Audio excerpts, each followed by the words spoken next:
Siddiqui metro 7 Pakistan के साथ। इस मौजूद हूँ मैं गुलबर्ग टाउन के इलाके में। गुलबर्ग टाउन में इस वक्त 5 सड़कों का बाकायदा इफ्तिताह किया जा रहा है और इफ्तिताह में अपोजिशन लीडर KMC में जो काउंसिल के अपोजिशन लीडर हैं सैफुद्दीन एडवोकेट साहब, वो बाकायदा इसका इफ्तिताह कर रहे हैं टाउन चेयरमैन के साथ।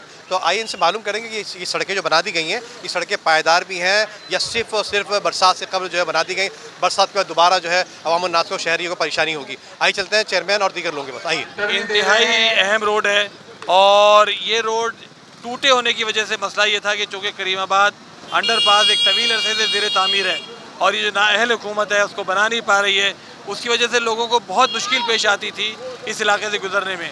अल्हम्दुलिल्लाह हमारे टाउन ने, नुसरतुल्लाह भाई उसके चेयरमैन हैं, गुलबर्ग टाउन के चेयरमैन, हमारे कामरान सिराज साहब खड़े हैं, अमीर ज़िला खड़े हैं, जमात इस्लामी के कारकुनान ज़ुबैर वली साहब UC के चेयरमैन हैं, इन सब लोगों ने जैसा कि आपको मालूम है अल्हम्दुलिल्लाह यहाँ पर जो पेवर का काम हुआ है ये 45,000 स्क्वायर फीट पे हुआ है और समझ जाएं करोड़ों की लागत लग चुकी है। और इसके बाद जो है आपने देखा होगा कारपेटिंग पे 56,000 स्क्वायर फीट पे हुआ है।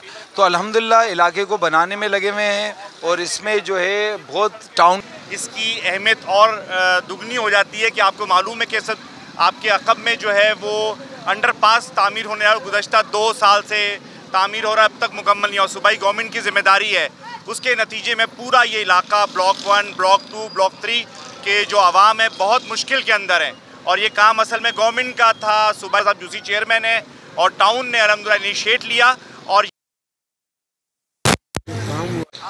इसमें कोई दो राय नहीं है कि बहुत लंबे अरसे के बाद हमारी सुनवाई हुई है इस इलाके की। और यहाँ पे जो जमात इस्लामी के ज़ुबैर वली साहब हैं, उन्होंने बड़ी मेहनत की है, दिन रात कोशिश की है और अल्हम्दुलिल्लाह